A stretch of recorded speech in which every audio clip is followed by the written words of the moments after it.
ማቀርቀሪን ሰበር ካልኩኝ ቀና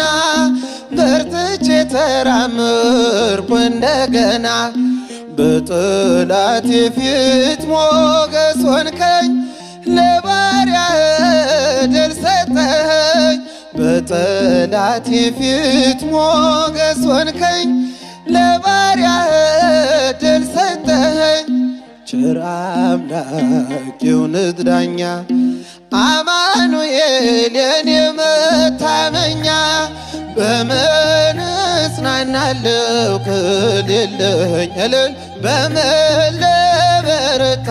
ካላገዝከኝ አንተ ስላለ ነው መድኃኒቴ ቆሜ መታየት እልል ይባላል ይጨበጨባል አመስግኑት ቆሜ መታየቴ